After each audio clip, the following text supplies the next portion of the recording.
મહત્વના સમાચાર સામે આવી રહ્યા છે રાજકોટથી। રાજકોટના સૌરાષ્ટ્રના લોકમેળાને લઈને મોટા સમાચાર સામે આવે છે। એક તરફ લોકમેળાને લઈને જે ચિંતાના વાદળો ઘેરાયા હતા એની વચ્ચે હવે એક મહત્વના સમાચાર આવ્યા છે કે જેમાં રાજકોટમાં ધરોહર લોકમેળાના આયોજનમાં વિઘ્ન ઊભું થયું હોય તેવા સમાચાર સામે આવી રહ્યા છે। એક તરફ હાઈકોર્ટ સુધી આ મામલો પહોંચ્યો છે। હાઈકોર્ટમાં રીટ પિટિશન થતાં તંત્રએ રાઇડ સંચાલકોને કોઈ કામગીરી ન કરવા માટેની સૂચના આપી છે તેવા સમાચાર મળી રહ્યા છે। હાઈકોર્ટ તરફથી ચોક્કસ નિર્ણય ન આવે ત્યાં સુધી રાઇડની કામગીરી ન કરવા માટેની સૂચના આપવામાં આવી હોય તેવી વિગતો પ્રકાશમાં આવી રહી છે। પ્લોટ ખરીદનાર વિરેન્દ્રસિંહ ગોહિલ દ્વારા એસઓપીની છૂટછાટ મુદ્દે હાઈકોર્ટમાં પિટિશન દાખલ કરવામાં આવી હતી અને પિટિશનના બાદ આ કામગીરી કરવાની સૂચના આપવામાં આવી છે। આજ અંગે વધુ વિગત આપી રહ્યા છે અમારા સંવાદદાતા લકીરાજ। લકીરાજ, જણાવશો કે આજે એસઓપીને લઈને જે પિટિશન દાખલ કરવામાં આવી હતી ત્યારબાદ અચાનક તંત્ર એક્શનમાં આવીને કામગીરી કરવામાં આવી છે, શું વિગતો?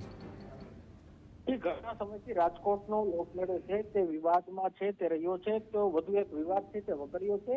જો વાત કરવામાં આવે તો હાઈકોર્ટમાં આવતીકાલે વધુ સુનાવણી જે પીઆઈએલ ને લઈને જે હાથ ધરવામાં આવશે નામદાર હાઈકોર્ટ દ્વારા, તો જેને લઈને જે 31 પ્લોટ ખરીદનાર વિરેન્દ્રસિંહ ગોહિલ છે તેમના દ્વારા જે એસઓપી મામલે પિટિશન દાખલ કરવામાં આવી છે, જે આજે હાઈકોર્ટ તરફથી જે ચોક્કસ નિર્ણય ન આવે ત્યાં સુધી રાઇડ સંચાલકોને કામગીરી ન કરવા સૂચના આપવામાં આવી છે। જેને લઈને એક પ્રકારે કહી શકાય કે પોલીસનો જે સઘન બંદોબસ્ત છે, કડક બંદોબસ્ત છે, તે રાજકોટના લોકમેળાના સ્થળે જે ખડકી દેવામાં આવ્યો છે ને તમામ જે કામગીરી હાલ તો બંધ કરાવી દેવામાં આવી છે।